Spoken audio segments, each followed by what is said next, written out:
Ooh, it's going to be a tight one. Oh! So this is the original Sega pad where I just started playing on the Sega Mega Drive, or some of you know it as just the Genesis. However, this was absolutely for the time a great controller. I've been enjoying myself Sega for many years. However, there was also a 6-button controller where this is actually a replica from Retrobit, and a high quality one. And this is maybe one of my favorite controls to play when it comes to 6-button games. But now with Retrobit and many different companies releasing all kinds of cool ones, for example having here the Retrobit, and this thing is completely wireless, comes with this, let's say, plug for your original Sega or just an USB, so we can actually use this thing for emulation. That's just nuts. And something I just need to point out is the 8BitDo, another company that makes high quality controllers, big fan of. And the M30 is one, I do have a couple of them at the moment because I just love to play with friends and having both of the same controllers. However, there was one thing I've picked up, and I think it's now some time ago, but it is maybe the one of the ultimate, let's say, joysticks you can buy when it comes to fighting games. You're going to be hating it or you're going to be loving it. Hey, welcome back to the channel. It's awesome that you're tuning in. In today's video, we're going to take a close look at the Super GP from Capcom. And this is a controller that I am a huge fan of, simply because of the configuration. This is maybe the weirdest controller I have ever experienced. And this thing, I've paid not 40 euro for it. And yeah, I think I paid like 35, 36. However, where this sounds kind of, let's say, expensive, if you're going to be importing this from Japan, because that's actually how you need to import it most of the time. So let's do a very careful unboxing, because I don't want to damage the, let's say, box itself, because it's also quite rare to find them complete in box. Okay, so they accidentally like put them with some staples. Let's see if I can gently remove it, but that's going to be an issue. So let's remove these freaking staples and let's get the show on the road, because this is such a cool controller. I've seen it and I've also used it when it comes to games on the Panasonic 3DO. Okay, so let's remove it and let's also take a close look at the controller and the thing that they're putting over here on the back. So at the back we do have some information regarding, let's say, the controller. Built with a molded pistol grip for precision control, Super CP CS features 6 lightning fast buttons, which allow you to fireballs and sonic booms easier than before. And I do totally agree with them, because I have seen it and I've tried it. However, there is not a lot of information on it. There is some very cool artwork, so you can actually even put this on your wall if you want to. I love the packaging, but let's take a look at the controller. So they're saying something about pistol thingy. Okay, it's indeed kind of like holding a light gun, but this is this is just the reason why I love these controllers.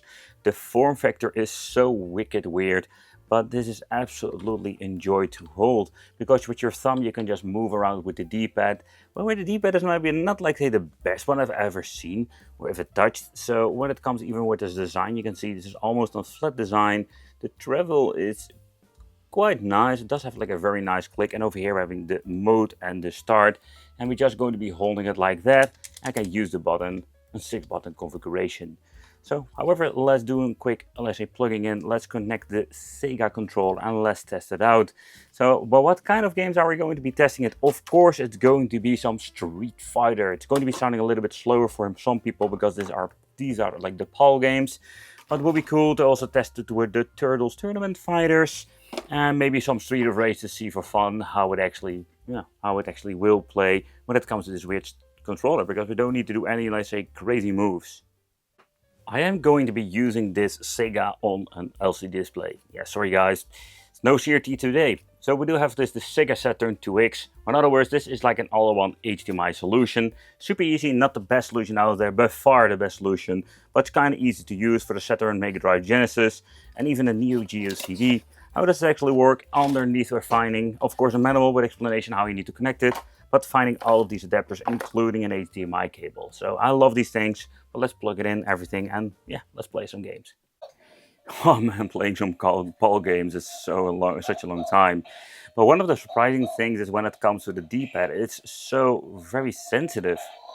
And indeed, if you want to do some moves, this can be without any problem whatsoever.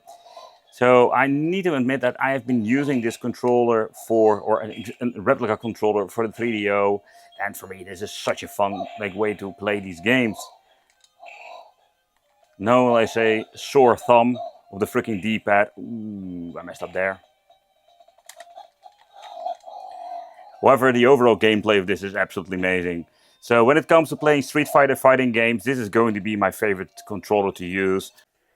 Oh man, the turtle fighting game, such an annoying game to play because the CPU is so annoying. We're only actually going to be needing 3 buttons. But I always struggle with this game. All the moves come out instantly.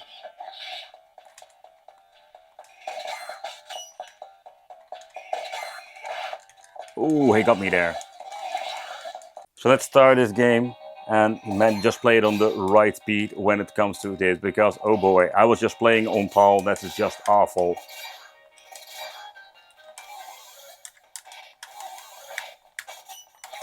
Aha, I gotcha. Oh, he got me. Come on. Yeah, we're going to do it. Ultimate D-pad test.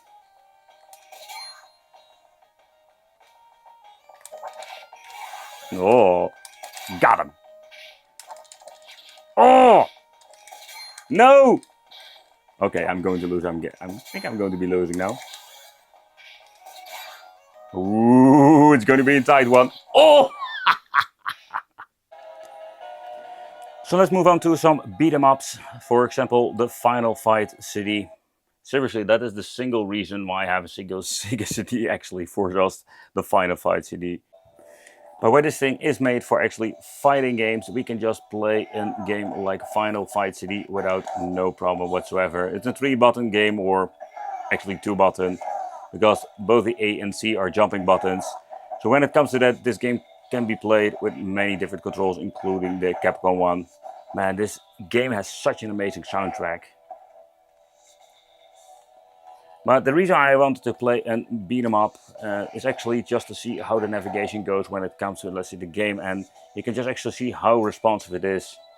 Okay, so maybe I should we went for the Genesis from the beginning, because I do finally got myself an original Sega Genesis console. And the reason also why is because for this homebrew game to actually be played on the right way, I don't know what just happened, but hello. Oh, there we go. Is that I need to use a Genesis, otherwise the audio is going to be sounding completely messed up. Okay, let's go. So that's kind of cool, because this is a 6-button layout controller. We do have the function key over here. The X and Z doesn't do anything, but the Y does, so that's kind of cool.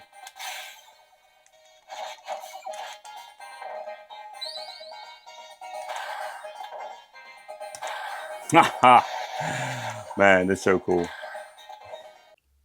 The Capcom controller is absolutely a hidden gem. If you're a fan of fighting games or beat 'em ups, this is a controller you should check out. Don't forget that this thing is quite expensive to find sometimes, or maybe you can find it somewhere in a bargain bin, or if you're going to be visiting Japan yourself, you can find it somewhere there. But the design, you're going to be hating it or loving it. The Super CP GS is absolutely a very cool controller. They have released it for 3DO, Super NES, and I think also even the PlayStation 1. Thank you all for watching, consider subscribing, and it would be great to see you in the next video.